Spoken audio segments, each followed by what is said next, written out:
Le succès par la pensée constructive. Et si tout ce que tu veux dans la vie dépendait d'un seul élément, ta façon de penser?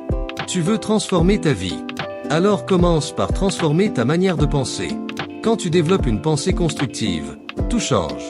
Tu décides mieux, tu agis mieux. Et petit à petit, ta santé, ton argent, tes relations et tes projets prennent une nouvelle direction. Car tout part d'un mécanisme simple. Ton environnement crée tes valeurs. Tes valeurs orientent tes décisions. Tes décisions façonnent ton attitude.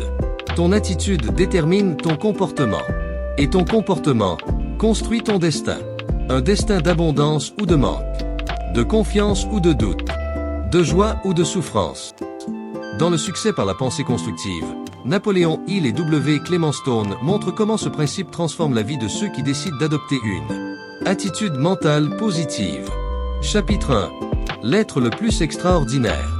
La personne la plus extraordinaire de ta vie. C'est toi. Tu portes en toi un pouvoir immense. Ton esprit. Un talisman invisible que tu transportes partout. Et ce talisman a deux faces. L'attitude mentale positive. Et l'attitude mentale négative. Deux forces qui orientent toute ta vie. L'attitude mentale positive attire les opportunités, les idées et les solutions. La négative, elle, ferme des portes et te vole ton énergie. Pour comprendre à quel point une simple attitude peut tout changer, regarde ces histoires. S.B. Fuller. Le pouvoir d'un désir brûlant. S.B. Fuller a grandi dans une pauvreté extrême.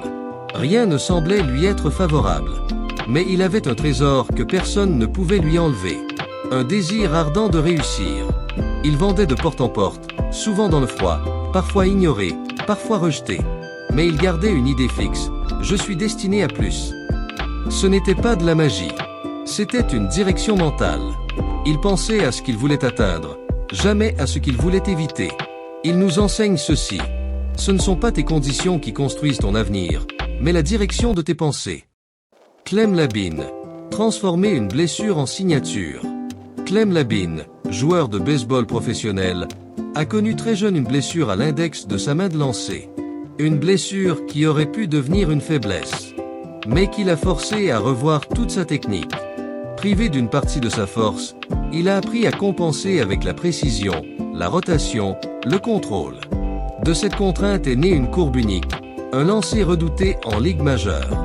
Ce qui devait être un handicap est devenu sa signature, son avantage compétitif. La leçon est puissante.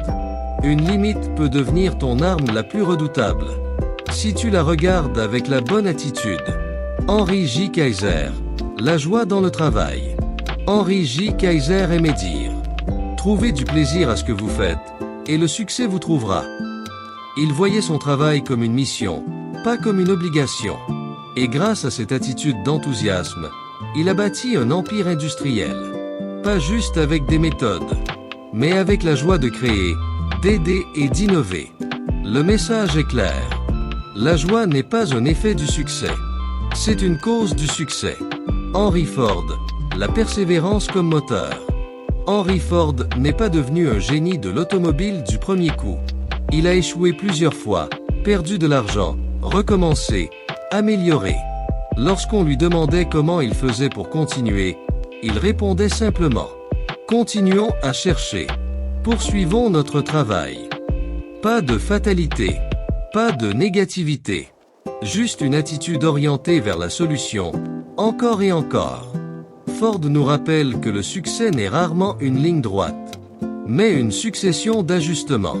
Attention au pouvoir de l'attitude négative. Hill et Stone avertissent. L'attitude négative est aussi puissante que la positive, mais dans l'autre sens. Elle peut détruire des années d'efforts, t'éloigner des bonnes personnes, te faire manquer des opportunités qui étaient déjà là. Même ton mécontentement peut soit te freiner, soit devenir un moteur. La différence? L'attitude que tu choisis. Alors ajuste ton regard. Transforme ton énergie. Et décide que ton échec d'aujourd'hui sera la réussite de demain. Ce n'est ni la chance, ni le talent, ni les circonstances qui décident de ton avenir. C'est ton attitude mentale quotidienne. Celle que tu nourris, que tu protèges. Le succès appartient à ceux qui avancent, qui persévèrent et qui cultivent, jour après jour, une attitude mentale positive. Au revoir.